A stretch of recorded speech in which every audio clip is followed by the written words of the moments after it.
Welcome to the World of Horror podcast with Mom and Mac. This is the podcast where we share our love of international horror.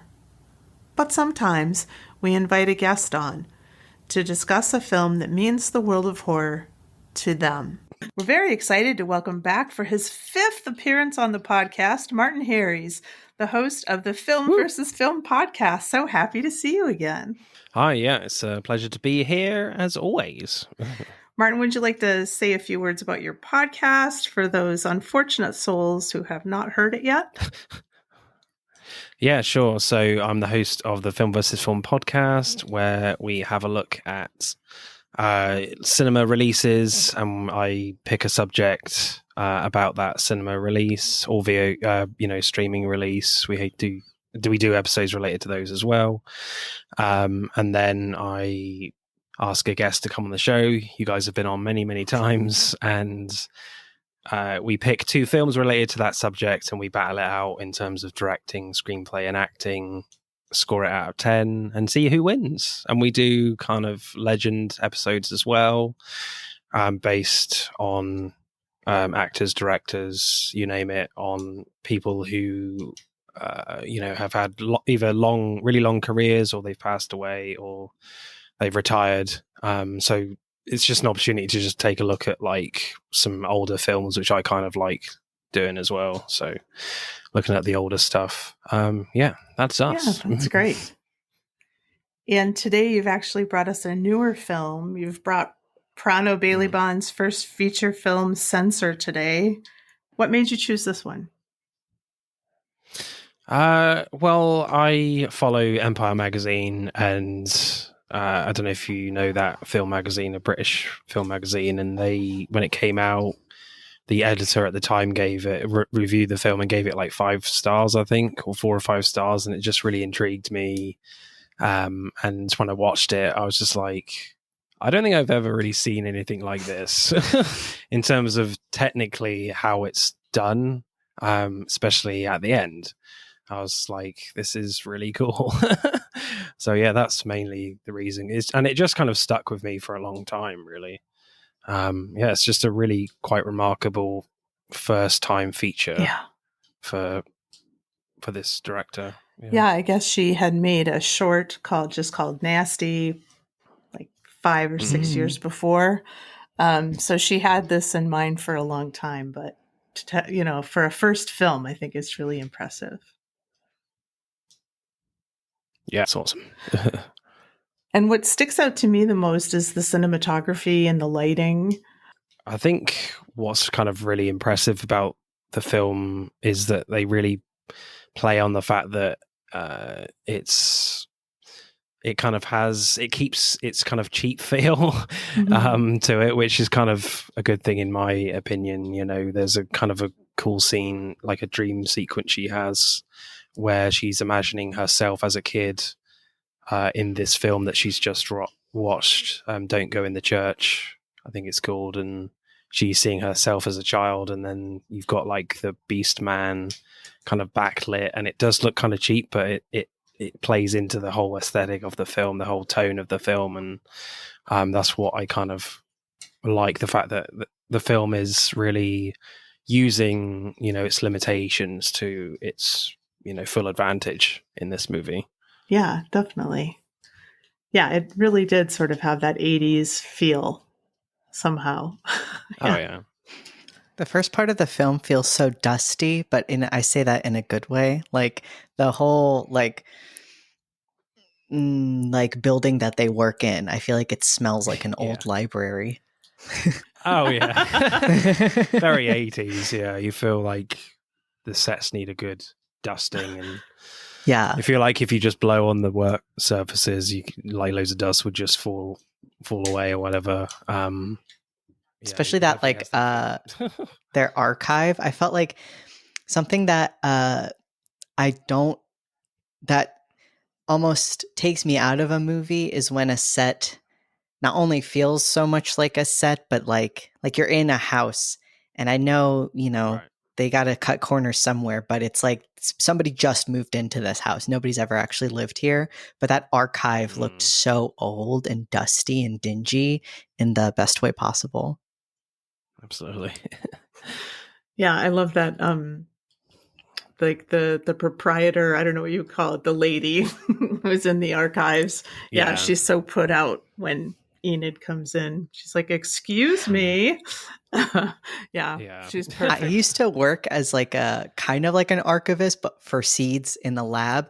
And gosh, I almost wish, I think I was made for this time, because when she tells her, like, well, to go through all of that, that's going to take like a week.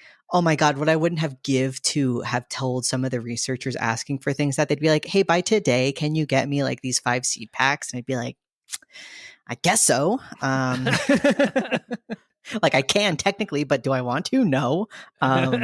So back then when there was no like digital thing, oh, it must have felt so good to be like, well, I'm going to need this amount of time. Yeah. That's how I knew this was set in a different time period.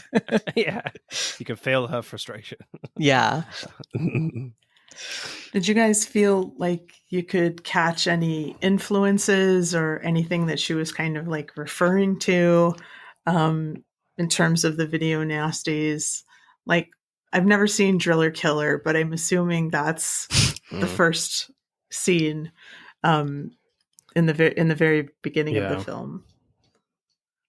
Yeah, I haven't seen many video nasties, but I think mainly because I don't know, when they were kind of on, when my friends offered to watch them with me, I was like, no, I'm good. But yeah, that I knew of that one. Yeah, the one with the drill. Yeah, I think one scene which was kind of I related to a little bit, not necessarily the straight up like gory horror stuff, but was just the very awkward dinner scene near the start. Yes, it just felt very British to me, like with the death certificate. Yeah, I feel like I've experienced far too many like awkward, boring family dinners where I'm just, as a kid, like I'm just like, can we go home now? I'm done. I finished my dinner ages ago. Yeah. I love that scene where she's like holding the certificate, but it almost looks like a menu at first. Yeah. And like this is normal when this is like such a weird thing to do. Also in public to be like, yeah. When you just learn the full context, that scene, watching it a second time around feels even like more painful, of just like, oh, you know, the sister that you lost, you know, now we have to say she's dead and we're going to tell you this in public. That's crazy. But don't have any emotions. That's not okay. Yeah, we're in public. Like, and all she's doing is like, you know, picking at her thumb, which is not a good habit to have, but they act like that is like, she flipped the table over and was like, this is unacceptable, you know, so she can't even display her emotions in that way. Yeah. Did you guys have sympathy for Enid, or how did you feel toward her character? Yeah, Totally. I was pretty sympathetic towards her. I mean, like, a lot of her work colleagues are kind of they're not very caring. I wouldn't say. They don't really ask many questions to say like, are you okay? Like, are you all right? You see, because she seems to be like, frankly, physically ill throughout a lot of this film. She seems to be very pale, and yeah, I think it's just a great performance from Nima Elgar. I think that's how you pronounce it. Yeah, it's just through her performance alone, I felt sympathetic towards her for sure. Yeah, I feel like I feel a lot of sympathy towards, she's like spending her whole adult life to fix a mistake she made as a child. Yeah. Like, that's so brutal, and she's not getting any of the, you know, when the ending scene really shows this like just unachievable goal that she has, that she's like literally never going to have. She's never going to get her sister back. She's never going to save the world through doing this. And, you know, violent acts are going to happen whether or not you censor things in the media. And so, you know, she's like a hamster on a wheel. And also her parents are pretty tough, like being blamed for the whole missingness of your sister. That's rough. And obviously you shouldn't like kill people. or kidnap them. But Yeah. I've been that person in a workplace of like, oh, like little goody two shoes. I worked at a Brugger. I mean, not the stakes were not as high, but I worked at a Brugger's Bagels, and I was just tired 'cause I was in college and I was really Yeah. quiet. And some people would just make fun of me. Like one guy called me Whisper because he was like, "You never talk," and I'm like, well, you're displaying why I wouldn't.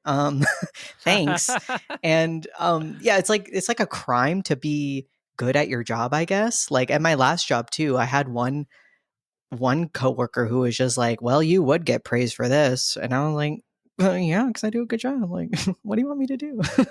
um, so yeah, it seemed like a hostile place. Except there was Perkins though. Perkins did ask her, "Are you okay? Do you want to get a beer?" Yeah, he did. Yeah, but certainly a lot of the other characters didn't really give a Oh. shit, to be honest. Yeah, they did not. I mean, she's kind of masking her emotions a lot. Certainly in the beginning of the film, just really trying to concentrate on her job and trying to, weed out all the horrible, gruesome bits in each of the films, and that's certainly part of the narrative of this film is the fact that she is kind of very much desensitized to like all the gory stuff. You don't really see much of it when she's watching it, and that certainly plays into these kind of dream sequences when she sees, don't go in the church or whatever.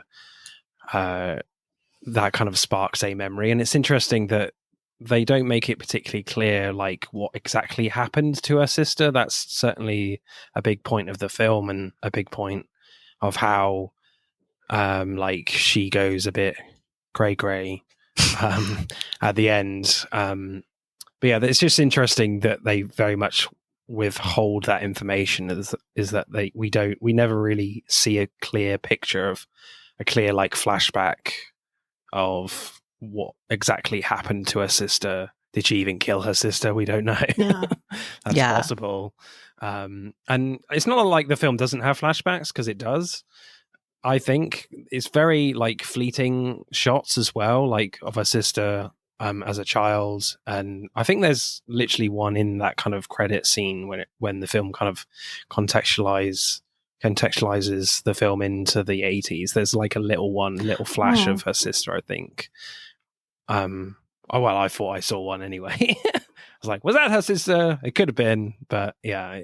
So it's just really interesting, certainly from a directional point of view of, it's up to the audience to try and figure out like what the backstory is here, how much she's very much an unreliable narrator as well, I would say. And so you're really trying to figure out like what's going through her head, how big of an influence is watching all these video nasties having an effect on her mental state.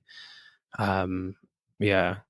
And obviously, I think from the point where Michael Smiley turns up and she accidentally kills her in a spectacular fashion, I must add, that's certainly a big critical point of, where she goes off the deep end. I feel like the movie does such a good job also through all these scenes displaying the power of perception on on a fragile mind. Like when we see the flashbacks, it doesn't, as compared to Don't Go in the Church, in the flashbacks, it seems like they're kids playing a game, but in Don't Go in the Church, the girl asking the other girl to go into the cabin is really forceful. She's like, you have to go in, like, spin around. And that must be how she sees herself. I feel like, in my view, she didn't kill her sister, but her hacking her up might as well have been what happened in her mind, because she's like, well, the end result is the same. She sees herself as this like monster who's the cause of this. So she might as well have hacked her to pieces.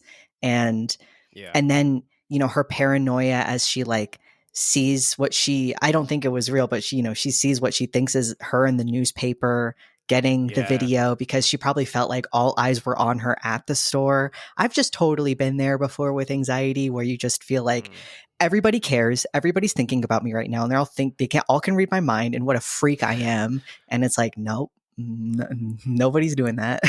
but in your world they are, so they might as well be, I didn't read it as like I thought that the paranoia was deserved. Did you know what I mean? Like, I think she Mm. was actually photographed because she's getting all these Mm. harassing phone calls, Oh, like at yeah. her home That's true. address, unless that's in her Yeah. mind too, which I hadn't considered. But if she is getting the phone And calls, then I think she was photographed. People Yeah. are harassing Oh, her yeah. outside of her workplace and things like that. So, And she has all those journalists outside of the office as well, trying to take a picture and all that. yeah. And we see how, and then then that could be true, but then it still bleeds into the crazy when like Michael Smiley's like, yeah, her shelf life is done. Like he probably just means I've used her a lot, so I'm not going to use her again. But she's like, he's going to kill her. Right. Like, whoa, all right. And like everything she reads is the worst possible thing that could be true. Yeah. I mean, Michael Smiley though is a proper creep in this movie. Yes. I He's mean, very as soon good as- at it. Literally from like the first shot when he comes in, you're like, yeah, this guy is giving off serious creepy vibes right now. Just the way he kind of just walks into the room and like just straight up hitting on Enid. It's just like, oh, run away, leave. Right? I thought the line was so disturbing of, her saying like, well, I'm not interested in, being raped and hacked to bits. He's like, I'm sure the public would like to see it. Whoa, dude. Yeah. You could be a horror star. Come on. Yeah, it's like the worst response. Not even defending it. You're like, yeah, I want to see that happen to you. Oh my God. But I liked what you said, Martin, that she is unreliable as a narrator. And so we have to sort of pay attention to like her hair coming undone throughout the course of the film and things like that to get clues as to her mental state, because she is, descending into madness until the very end, which I think is one of the most powerful endings of a film, recently. Yeah. Yeah, I love the end. Just the slow aspect ratio change was amazing. And it just feels like, Enid's reality is kind of just blurring into this sequel movie of Don't Go in the Church or whatever. And I didn't really notice it until she really gets out of the car. But it actually starts closing in as soon as she's in the car. As soon as you cut to that scene, it starts to close in. And yeah, it's just, and obviously you notice it when she goes in and you're like, what is happening? This is really weird because on screen, it does feel like it's still the reality that she's in. Like does still feel like a movie set for this fake movie.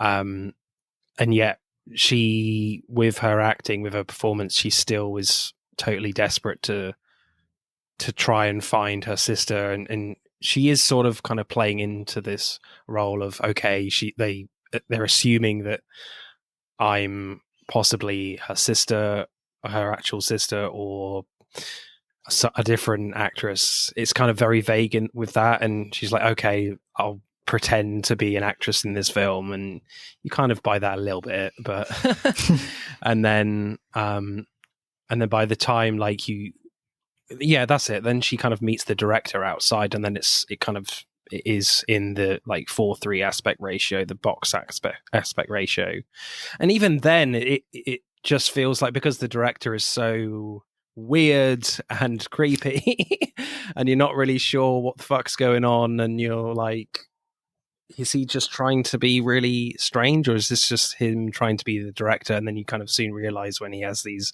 outbursts that he's just trying to get an interesting reaction out of her for the movie. But then obviously when they go into the cabin again and they're kind of rolling cameras for the film, she, at this point she really thinks it's real. And then she literally kills the actor, the Beast Man. I can't remember his name, Clive or something.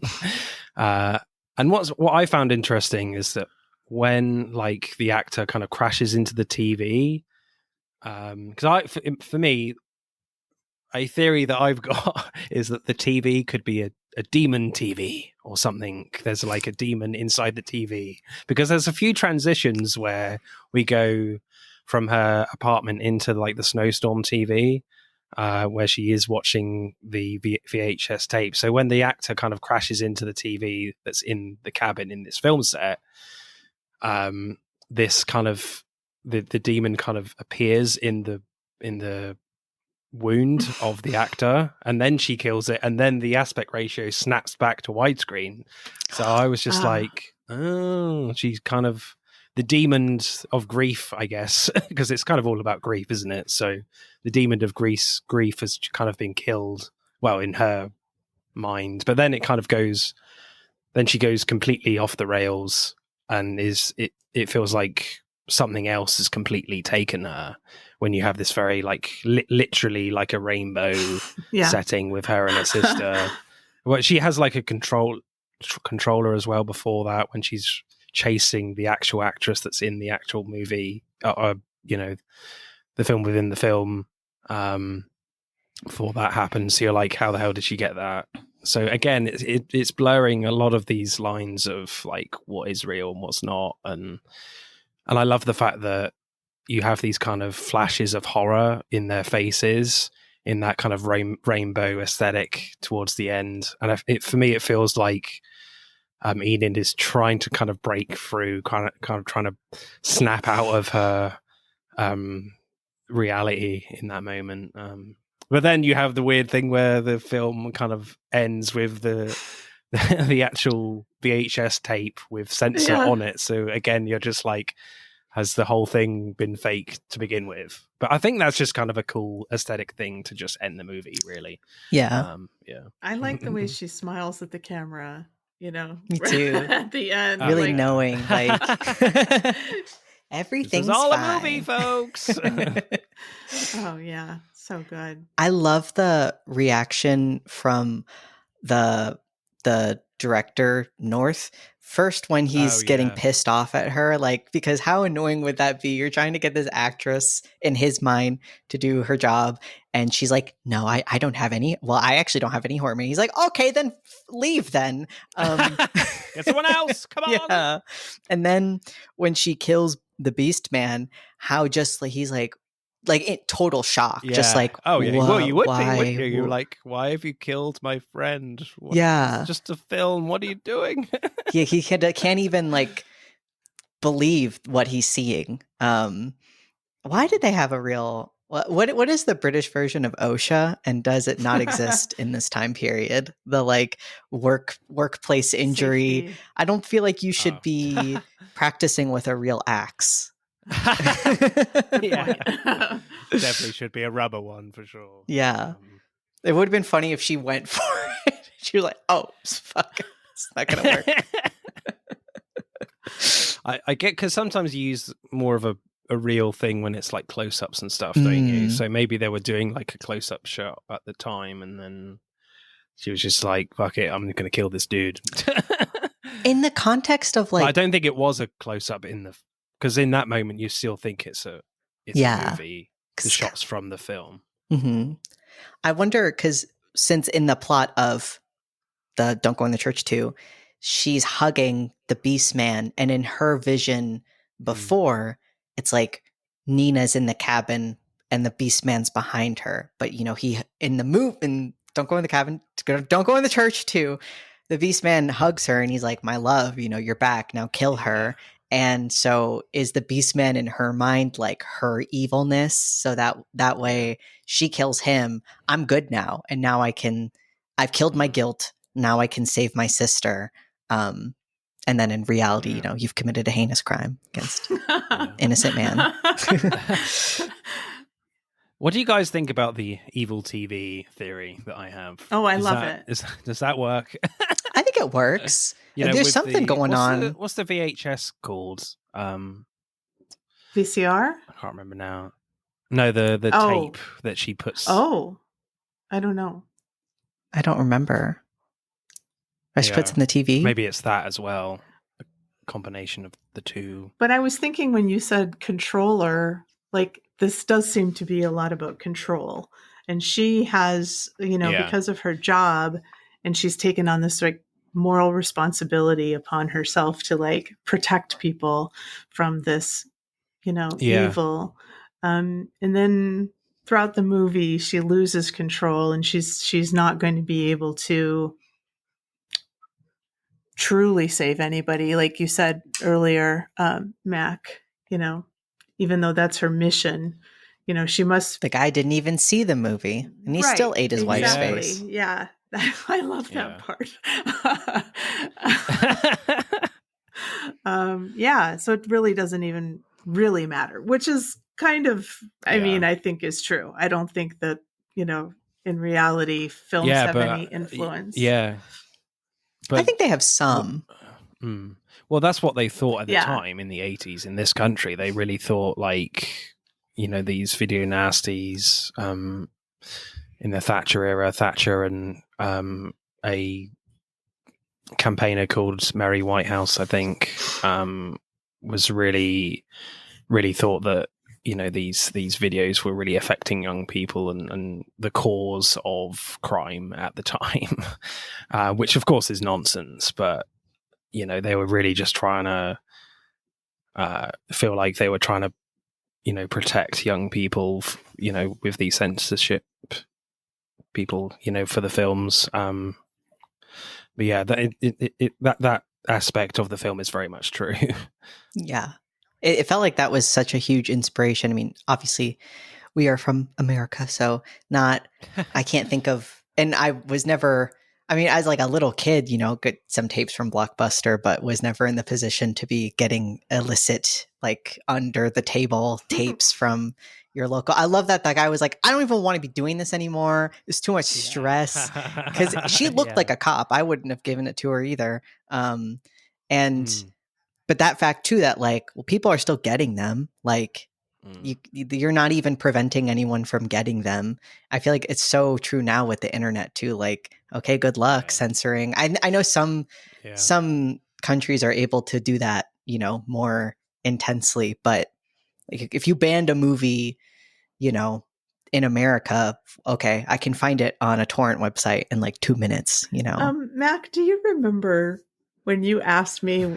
I don't know how old you were, if you could watch the Saw movies. And oh yeah, I was like not in favor of it. And then I don't know how it came out at some point that you just watched all the kills on YouTube. Did watch a kill. It was actually also at your workplace because wow. Because sometimes I go with you to this tutoring place, and then I would be able to just chill in this room. So I just pulled them up on my laptop. Wow. Yeah, I think I just told you because I've never been good at keeping secrets. Like, I think I just told you because I was like, I gotta let you know I did this, and you were like, what? Well, after a certain point, the horse is out of the barn or whatever. There's like, but what can you do? The kid has access to the internet, and you were a teenager, I think. Did it scar you for life, Mac? No. I think I don't know. I've had a weird curve of like little kid, pre-adolescence, hated horror movies, could not take it, was the scaredest person. Right. And then I think that made me more interested in it, got really into it. But now recently, I like watching horror stuff for like our podcast, but I would never go out of my way to watch something like a Saw now because I don't know. I just don't know what I would get out of it right now. Especially as it's kind of torture porn these days, the Saw movies. I haven't seen the latest one. Apparently it's more akin to the original, but... Even that one, though, it's like watch people in duress for a long time. Yeah. I need it to be good, for a reason.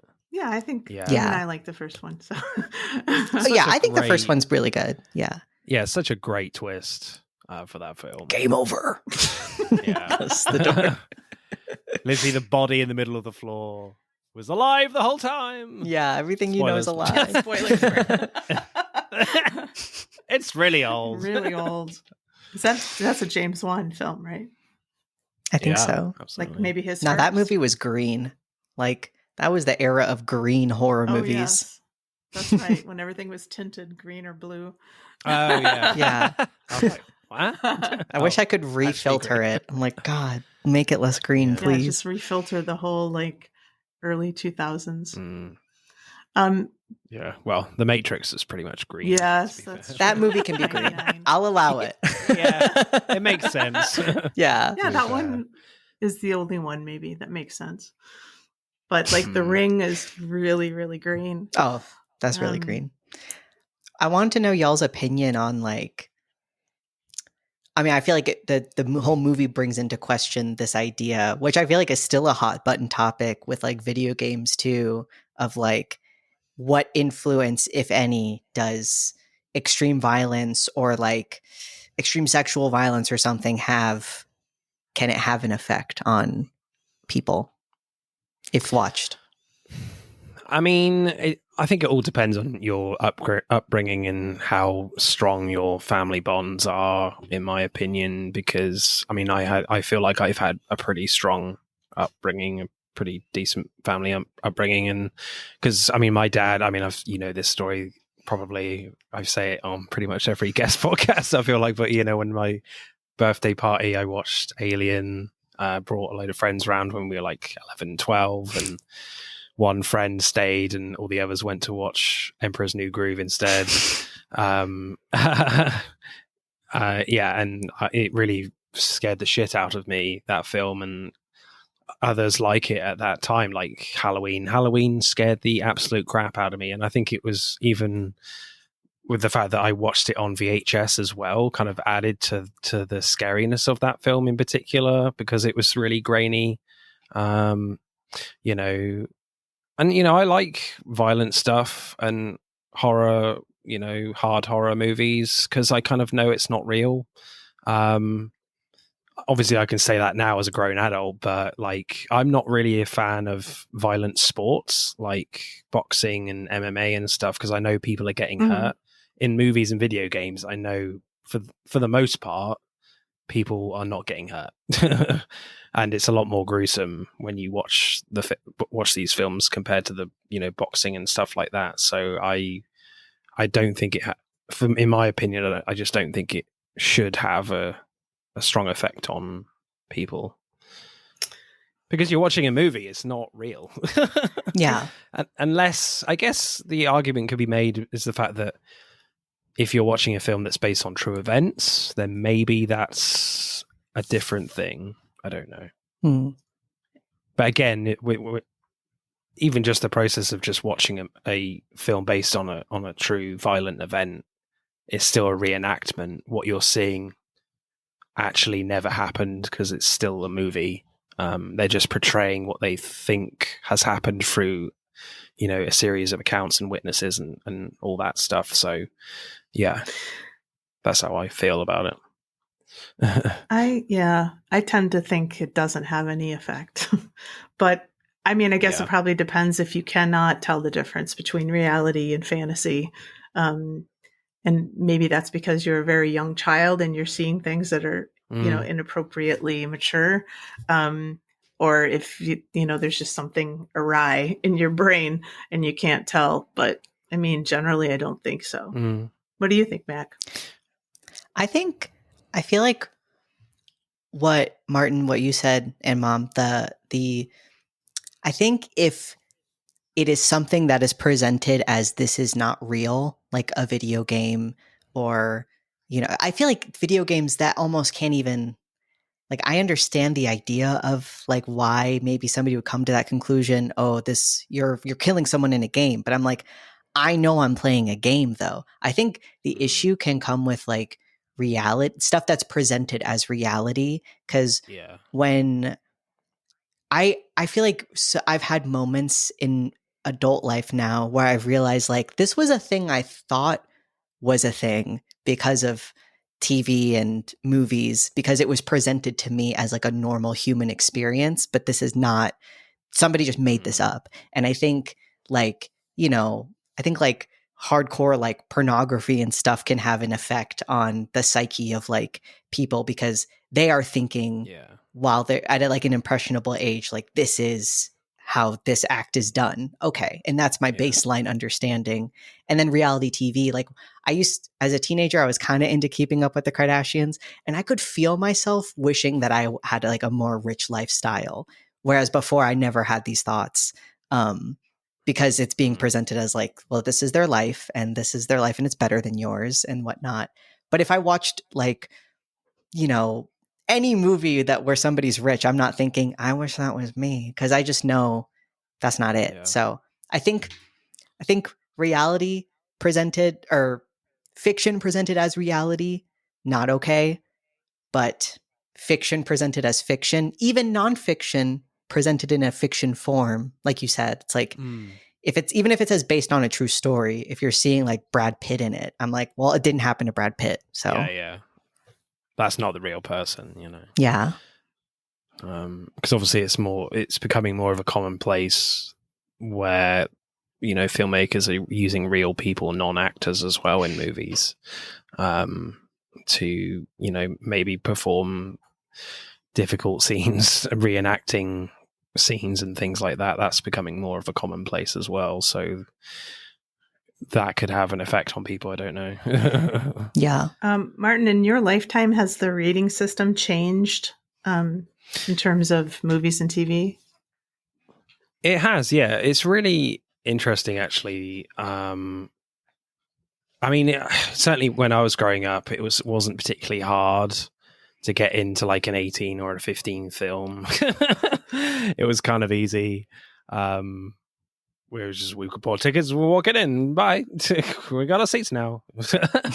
But there was an interesting moment though in our censorship board in this country when Spider-Man came out, Sam Raimi's film, because before that it was like a U, which was family friendly films, PG, parental guidance, 12, so anyone over 12 could see it, 15, anyone over 15, 18, but when Spider-Man came out, because it was such a huge movie at the time, like young kids wanted to watch that film, but it was rated at 12, so that became an issue.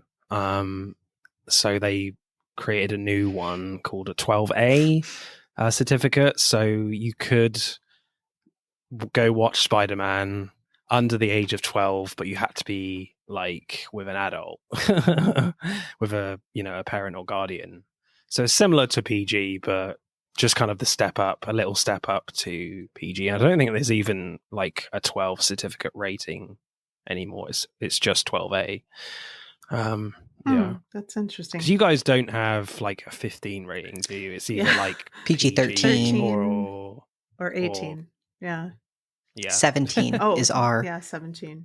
Right. And the person with you has to be over like 20 or something. Like you can't just bring your 18-year-old friend to get you into the rated R movie, which I thought was funny. Really? Yeah. Except I've been to so many movie theaters recently where there's not even somebody ripping your ticket. Like if you bought that stuff online, just walk right in. Or what I used to do, which is buy a ticket for a different movie and then go to that. But now that you reserve seats, you can't do that. Yeah. I guess it depends. Yeah. Yeah. Where you're going to They'll see find you. Yeah, they will. Because I went to see God's Not Dead 3 with some friends a few years ago as like a joke. But then it was so bad that I was like, oh, let's just go to, I don't know, Thor Ragnarok. But there was nobody in the theater. And in my head, I was like, great. Now it's fine that we're here and we're talking. But then somebody came in and was like, did you guys get tickets for this movie? And I was about to get up, but my friend said, yeah, we did. I was like, why would you say that? Because then he was like, can I see them? And then they hand over the ticket to God's Not Dead. He's like, well, actually, this says God's Not Dead there. I was like, okay, we get it. We're gonna get up now. And I get it. They probably want to close it because they're like, I don't want to have to deal with it cleaning this. But yeah, anyways. Yeah. What's the difference between 12 and 15? What is like the giant shift in your maturity between 12 and 15? I don't know. Yeah, I think like 15 is just like, it's got to be pretty violent, pretty sweary. I think with 18s, I think in this country, I think if there's drug use and sexual violence, like any notion of sexual violence, is an 18. Like, it doesn't have to be much at all. There doesn't have to be much like violence or drugs or swearing in it. But if there's any ounce of like sexual violence in it, it's an 18. But violence is okay, right? Regular. That's always interesting to me. For 15. Yeah. Well, maybe we should get back to the movie, though. Yeah. No, it was a nice detour. Yeah. Well, I mean, on your podcast, Martin, you break things down in terms of like acting, directing, and writing. And with acting, I don't want to speak for y'all, but I mean, it's kind of a one-woman show in a lot of ways, wouldn't you say? Oh, yeah. Yeah, Nima Elgar, I think, is amazing. Especially after she accidentally kills Michael Smiley in spectacular fashion, as I think we've said, with his trophy sticking on the coffee table, sticking out of his mouth, and the trophy is literally like a woman with an axe, which is hilarious. But yeah, she kind of, obviously she's in deep shock, but then it's like she's just trying to shrug it off. She kind of cracks her back, shrugs her shoulders or whatever, stretches out as if she's just trying to process it, like she's trying to process one of the the censored films that she's trying to examine. Like it's kind of similar to that, but obviously in a more expressive, extreme way. But yeah, that's what I got from that, certainly reaction. Yeah, and as we've said, like throughout the film, she just looks physically ill all the time. I know that's probably a lot to do with the acting and the lighting of that, but also throughout, she just brings kind of this quiet intensity throughout like the whole thing. Just very, she just feels like anxious like all the time from minute one, and obviously it just gets worse and worse. Yeah, she's incredible for me. Yeah, and when she's like in the fetal position at the end saying, you have to be her, please be her. Yeah. That really got me. Like, I got a little choked up, actually. I mean, it's really powerful. Oh, wow. Because she's been so tightly wound, throughout most of it. And here she's just like completely vulnerable and like wide open. But yeah, she's amazing. I think like the layers of anxiety she shows is so good. Like when she's presenting the cover of the VHS to her parents, like I found Nina, like she's so desperate, and then she's still trying to hold it together, and you can tell that this is her like kind of about to snap, but she still has enough to just keep it a little bit together, but her eyes are wet. A lot of great wet eye acting, I think, in this film. Yes. Yeah, for sure. But in terms of, I mentioned before, the cinematography, I think, is just really incredible. And the lighting, there's just a lot of like blues and pinks and reds, and toward the end in that final sequence, it like lightens up. But throughout most of the film, it's pretty dark, actually. In that last sequence, the part in the forest where she's just kind of cornered the actual actress, who she thinks is her sister, Nina. And like, there's a lot of like very stark contrast with red lighting with that. Yeah. And because obviously that's not really part of the set in where they are in that moment. So again, that just kind of works into like her, her reality kind of blurring, and also like, I don't know if you notice, like when she's walking through the hallways of the office, in the second half of the film, some of the like regular lights are just red. So again, there's more of that blurring of reality in a very subtle way. And when like she's walking under the underpasses, it's just really dark, as you say, Christina, and there's definitely some reds in there, and very red movie. Yes. Yeah. It kind of reminded me of the original Suspiria, because there's a lot of sometimes there's blue and red at the same time, and I think that was kind of like a Giallo favorite, that combination. So, but I think it's gorgeous. There's something about the shade of green that they used in that office that I feel like is so just puts you in that time period. I feel like at my college, there were a lot of old historic buildings, and there would be some bathrooms that were like either that shade of green or like a similar shade of pink. And it just felt like these have been here forever. Yeah. Like there's something about that green that just feels so like old library to me. Absolutely. Yeah, and her costuming is really great too. I mean, all the costuming is good. great. I mean, Michael Smiley's Very 80s, He's just so suit, good. you know, in the first scene, and then his robe in the second scene, just really great. But her just like drab, ugly, plain, you know, clothes are really good. Man, I forgot he was in this movie. So when he popped up, I was like, oh, today's a good day. I love him. Yeah, he's great. I feel like he's in all of Ben Wheatley's movies as well. Like, I don't know if you like Ben Wheatley, but yeah, he's great in A Field in England, a very like trippy movie. We've covered it on our podcast many years ago, but yeah. Have you seen A Field in England? I don't think Mac has. I don't think so. Yeah, that's proper trippy. Reese Shearsmith is in that as well.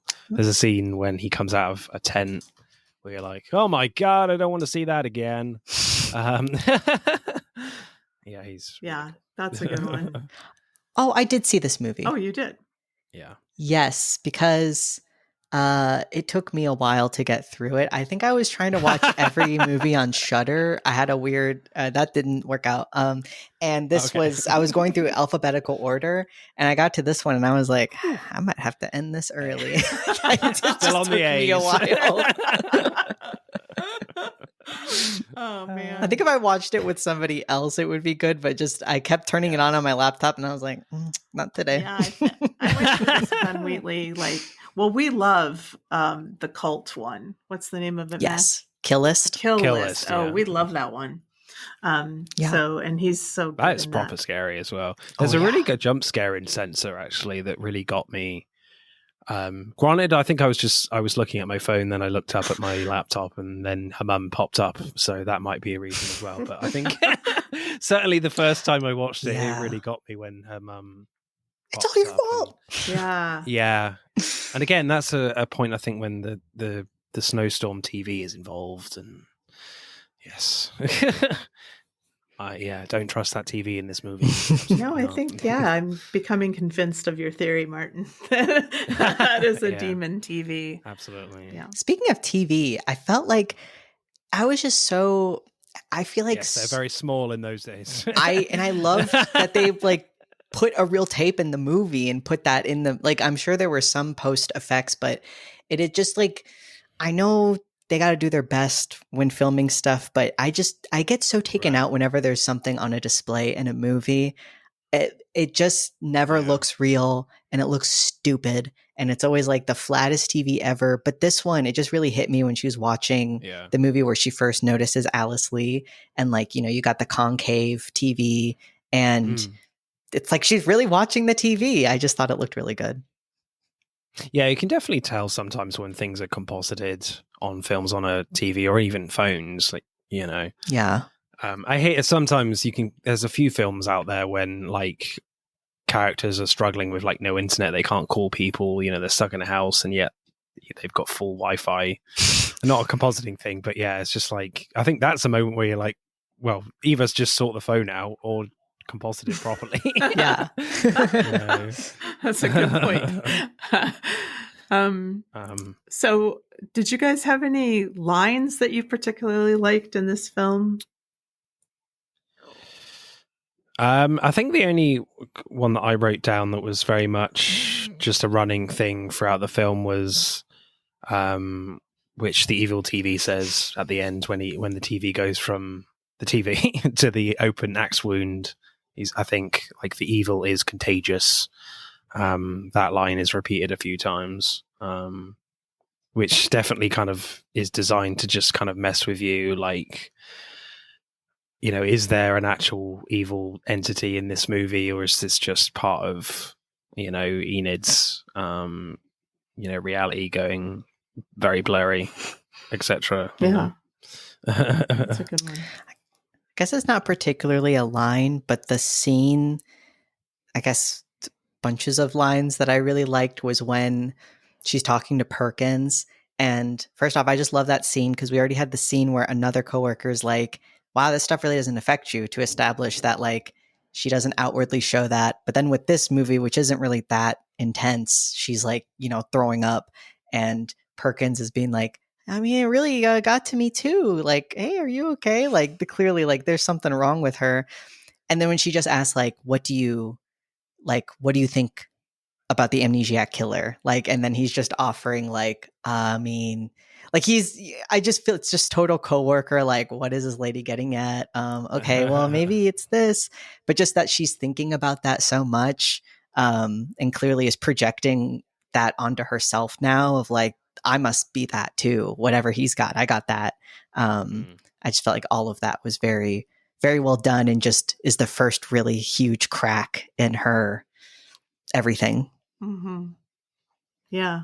Yeah, there's a moment when Perkins says, you can be surprised what the human brain can edit out when it can't handle the truth. Mm-hmm. Fairly near the beginning. So that definitely plays on you in terms of, like, there's definitely got to be something that's going to unravel here in this movie. Mm-hmm. Yeah, and that might suggest that she was responsible for her sister's death. I think she was, in a way, but in a kid way. Like, somebody, I was looking at some online discussion and they put it really well of like, I think she's supposed to kind of, I mean, not everybody does what she does in the end of the movie, but like, I think she's supposed to be relatable, but hacking your little sister to death with a hatchet is not relatable to like most everybody on the planet. No.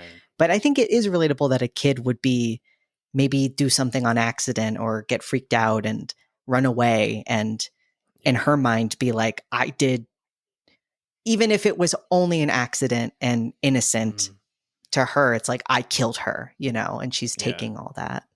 And her own trauma of that has possibly just erased that memory of, her deep trauma of it is just put it at the back of her memory where she can't access it. And it's slowly coming to the fore throughout the film. Because obviously there's that in the dinner table scene that her dad was like a little snappy at her because obviously she's annoyed that she's given her that they've given her the death certificate, and he says something like, she was last seen with you or whatever. And so there is definitely an element when emotions are high that the parents think that she was to blame. So that's kind of, I mean, it must be such a awful thing to carry with you that she's desperate to try and find her sister, and yet deep down she feels like she's responsible as well. Right. But I think the film definitely plays on the aspect that she is trying to find out the truth by any means possible. And obviously it's certainly triggered when, she watches the film, Don't Go in the Church. Whereas before she wants to know, and go through the right means to do so, and she's just frustrated that they've given her a death certificate, but at the same time, she's just happy to just get on with her job until she sees that film. But yeah, they don't particularly play on that aspect much about like whether she did it or not. They keep that very ambiguous, and it's very much up to you to figure that out. And yeah, you have that kind of dream sequence where you kind of see she puts herself into the film, but it's not made particularly very clear whether it is actually her. It's not, labeled or anything like that. So it's just really interesting that that's very much open, and that you've got to really, it's very much up for discussion, whether she killed her sister or not, or something like that has happened. And those particular lines from Perkins really kind of suggest that as well. Yeah, definitely. And I think just like not knowing, that has got to be just so terrible for the parents, obviously. but for Enid as well. And it works really well, I think, going down that route, because it makes her more relatable. The fact that you're in the same boat as her, the fact that you don't really have much of a clue. The film isn't giving you much of a clue for us or her, even though it deep down, like, Enid is the only one that really knows. Right. So it's just a really interesting psychological narrative game that the film is playing in such a very short runtime as well. Yeah. So it's really interesting. Yeah. Did you have any other favorite lines, Mom?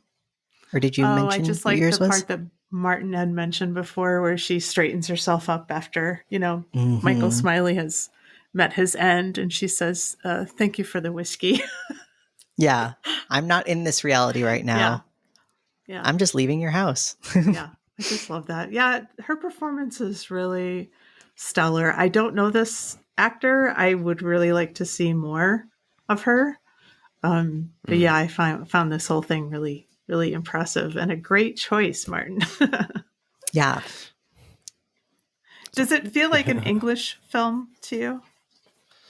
Oh yeah, because it's set like in a very specific time period in British history. So Yeah. Absolutely, and yeah, I'm just kind of glad I didn't live through the 80s, to be honest. Like during Thatcher's era, I'm like, no. It's not exactly amazing at the moment, God no. But no internet. Oh my God.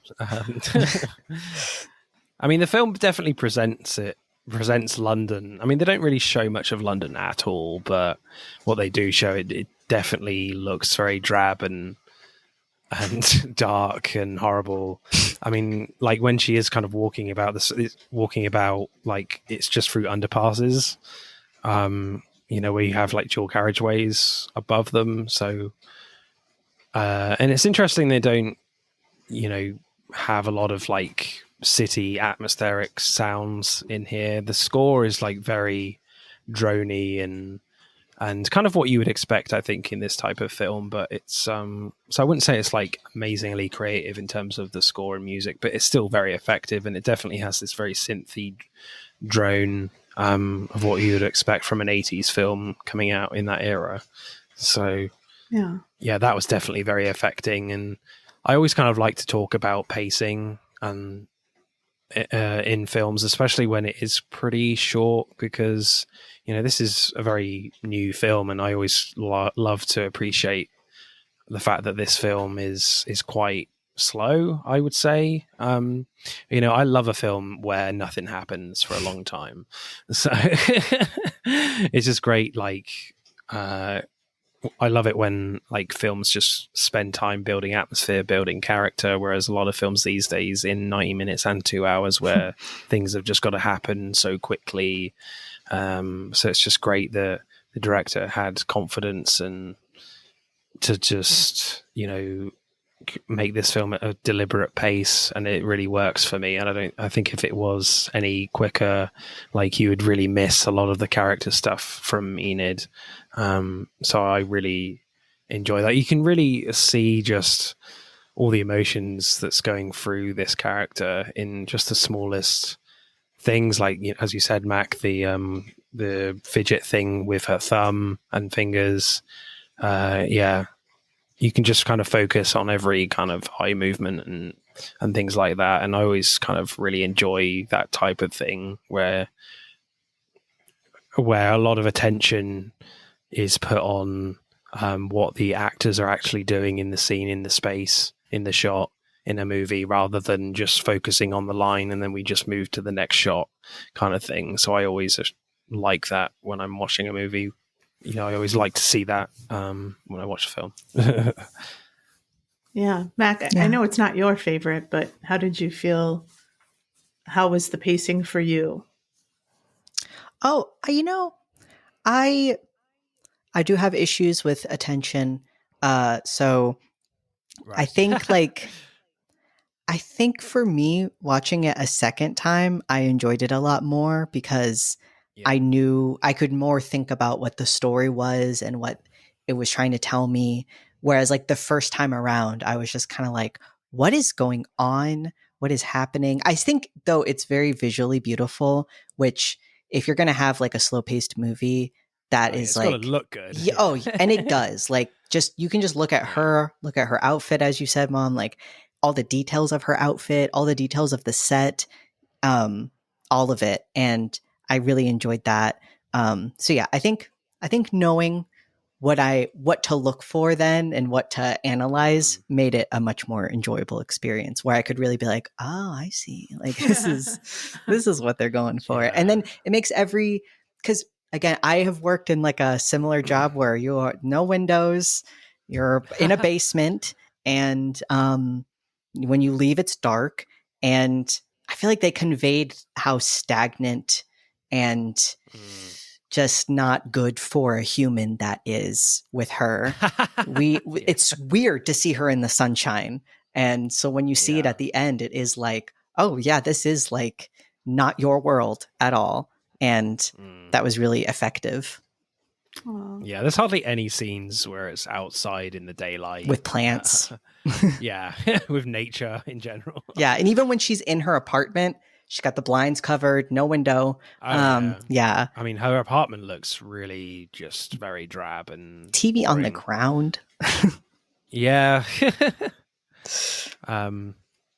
And going back to her performance as well, when she is watching like all the nasty shit in the movies, it does feel like she's trying really hard to like not be affected by it, whereas everyone else is very open of like, oh, that was horrible, whereas she's just really trying to concentrate on the film and just, even though I think it definitely is affecting her, but she's just not letting it, she's not letting it show it for everyone to see.